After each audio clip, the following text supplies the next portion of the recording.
बादशाह अकबर घुड़सवारी के इतने शौकीन थे कि पसंद आने पर घोड़े का मुंहमांगा दाम देने को तैयार रहते थे। दूर दराज के मुल्कों जैसे अरब, पर्शिया आदि से घोड़ों के विक्रेता मजबूत व आकर्षक घोड़े लेकर दरबार में आया करते थे। बादशाह अपने व्यक्तिगत इस्तेमाल के लिए चुने गए घोड़े की अच्छी कीमत दिया करते थे।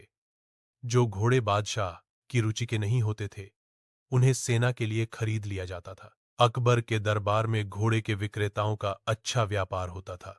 एक दिन घोड़ों का एक नया विक्रेता दरबार में आया।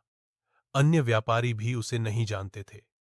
उसने दो बेहद आकर्षक घोड़े बादशाह को बेचे और कहा कि वह ठीक ऐसे ही 100 घोड़े और लाकर दे सकता है, बशर्ते उसे आधी कीमत पेशगी दे दी जाए।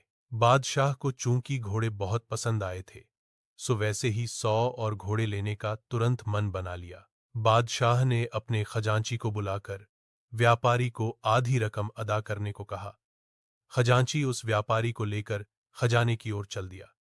लेकिन किसी को भी यह उचित नहीं लगा कि बादशाह ने एक अनजान व्यापारी को इतनी बड़ी रकम बतौर पेशगी दे दी। लेकिन विरोध जताने की हिम्मत किसी के पास न थी। सभी चाहते थे कि बीरबल यह मामला उठाए। बीरबल भी इस सौदे से खुश न था।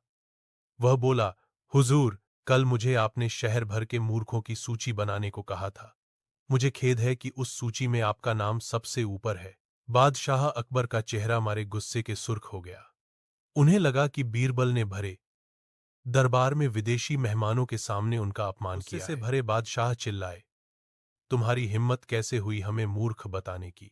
क्षमा करें बादशाह सलामत। बीरबल अपना सिर झुकाते हुए सम्मानित लहजे में बोला, आप चाहें तो मेरा सर कलम करवा दें, यदि आपके कहने पर तैयार की गई मूर्खों की फहरिस्त में आपका नाम सबसे ऊपर रखना आपको गलत लगे। दरबार में ऐसा सन्नाटा छा गया कि सुई गिरे तो आवाज सुनाई दे जाए। अब बादशाह अकबर अपना सीधा हाथ उठाए तर्जनी को बीरबल की ओर ताने आगे बढ़े।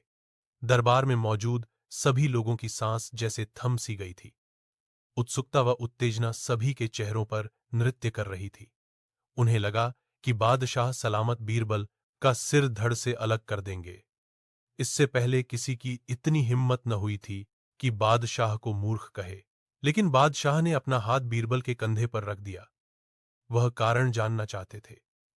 बीरबल समझ गया कि बादशाह क्या चाहते हैं।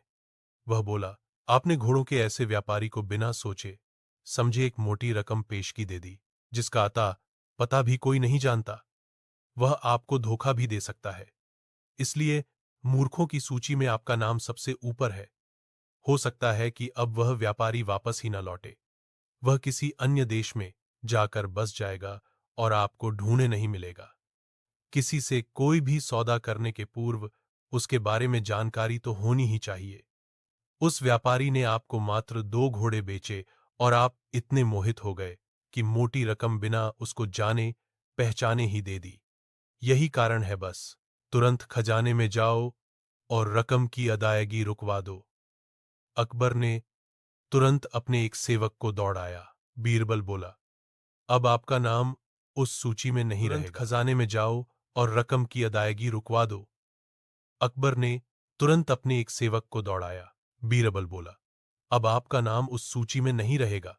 बादशाह अकबर कुछ क्षण तो बीरबल को घूरते रहे, फिर अपनी दृष्टि दरबारियों पर केंद्रित कर थाका लगाकर हंस पड़े। सभी लोगों ने राहत की सांस ली कि बादशाह को अपनी गलती का एहसास हो गया था। हंसी में दरबारियों ने भी साथ दिया और बीरबल की चतुराई की एक स्वर से प्रशंसा की। ऐसी और वीडियो देखने के लिए हमारे चैनल को सब्सक्राइब करें और वीडियो को लाइक और कमेंट करें।